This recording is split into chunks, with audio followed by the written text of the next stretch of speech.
Hi friends, welcome to little dummy healthy kitchen. இன்றைக்கி நம்ம 10 month பேபிக்கு ஹெல்தி பீட்ரூட் தோசை எப்படி பண்ணுறதுன்னு பார்க்கலாம் வாங்க.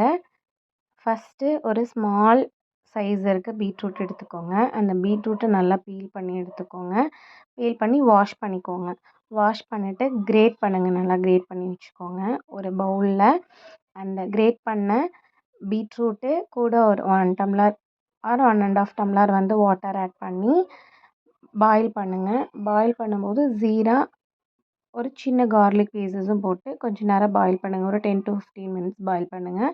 அப்புறம் நம்ம வீட்டில் இருக்க தோசை மாவு எடுத்துக்கோங்க. நம்ம பாயில் பண்ண பீட்ரூட்டை நல்லா கிரைண்ட் பண்ணி எடுத்துக்கோங்க. நம்மளோட தோசை பேட்டரில் அந்த கிரைண்ட் பண்ண மிக்ஸை மிக்ஸ் பண்ணிக்கோங்க. நல்லா மிக்ஸ் ஆனதுக்கப்புறமா இந்த ஸ்டேஜ் இந்த கன்சிஸ்டன்சிக்கு நல்லா மிக்ஸ் பண்ணிக்கோங்க. மிக்ஸ் பண்ணிவிட்டு ஒரு தோசை தவாவில் நம்ம மாவை போர் பண்ணி ஒரு குட்டி சைஸ் தோசையாக எடுத்துக்கோங்க. பாருங்கள், இப்போ நான் ஸ்மால் சைஸாக நல்லா எடுத்துக்கோங்க. அதில் லைட்டாக 1 ஸ்பூன் ஆர் 1.5 ஸ்பூன் தேவைன்னா நீங்கள் கீ ஆட் பண்ணிக்கோங்க. ஒரு லிட்டு வச்சு க்ளோஸ் பண்ணிக்கோங்க. க்ளோஸ் பண்ணி சிம்மில் குக் பண்ணுங்கள்.